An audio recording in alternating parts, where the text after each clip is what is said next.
Bonjour à tous, moi c'est Meryl. Effectivement, j'ai longtemps hésité à faire ce type de vidéo, donc c'est parti, je vais me lancer.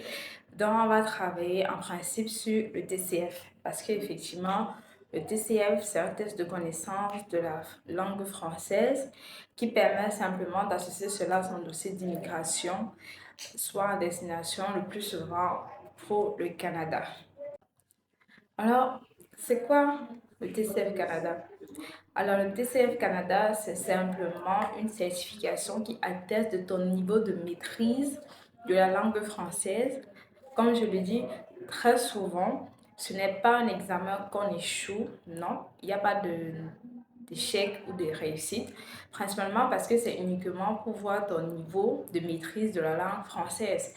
Est-ce que tu as un niveau débutant? Autrement dit, on note ça A1, A2, très souvent quand tu as moins de 5 sur 20.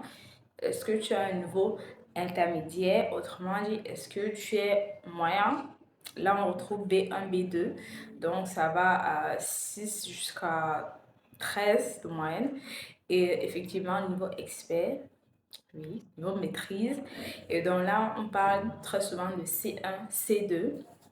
Et là, il s'agit des notes allant de 14 à 20 sur 20. Donc voilà les trois niveaux. C'est pourquoi très souvent je le dis, on n'échoue pas cet examen. Ça montre uniquement ton niveau de maîtrise du français. Si tu es moyen, tu auras un B1, B2. Si tu es expert, tu auras un C1, C2. Et si tu es débutant, tu auras un A1, A2. Donc voilà un peu le TCF. Donc si vous voulez la suite, bien sûr, dites-le moi en commentaire. Et on va commencer. Je vais vous donner quelques petits conseils pour réussir le TCF parce qu'effectivement, il faut absolument avoir de très bonnes notes, ce qui veut dire avoir un très bon niveau. Le meilleur niveau, bien sûr, c'est le niveau expert. Et c'est ce qu'on recherche ensemble parce qu'effectivement, réussir le TCF, c'est pas évident parce que c'est encadré.